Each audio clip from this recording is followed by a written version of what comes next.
The episode of the hubermanlab podcast that's out now is all about the biology of hunger and thirst.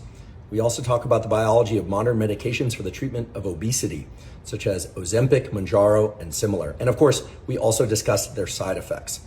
Now, a portion of our discussion focuses on the relationship between hunger and thirst. And that's where things get particularly practical. For instance, you may have heard that drinking water during a meal can disrupt the enzymes that break down various macronutrients like proteins, fats, or carbohydrates. And it turns out that's not the case. That's right, that is not the case. You may have also heard that drinking a bunch of water prior to a meal or during a meal will make you feel full and therefore ingest less food. Turns out that is not the case. When we ingest fluids that are 0 calories, such as water, they have a very fast gastric emptying time and therefore do not impact meal size. My guest, Dr. Zachary Knight, who's a world expert in these topics from the University of California, San Francisco, explains how that works and the fact that were we to ingest a fluid that does have caloric content, gastric emptying time would be lower or slower rather, and potentially will adjust meal size.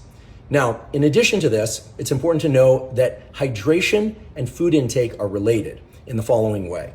Our desire and need for water takes precedent over our desire and need for food. In fact, we drink in order to remove the negative feeling of being thirsty. It's a very, very aversive or negative feeling to be thirsty. And we drink essentially to remove that feeling. Whereas we can tolerate hunger much better than we can tolerate thirst. He explains experiments that demonstrate this directly and conclusively.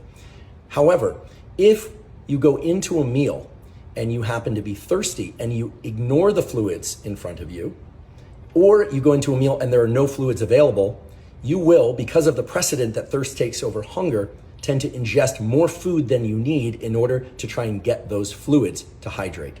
This and a bunch of other facts about food intake, hunger, the relationship between dopamine, hunger, and thirst, which is fascinating in its own right, are all covered in that episode, which can be found in all formats at hubermanlab.com. It's, of course, 0 cost to access.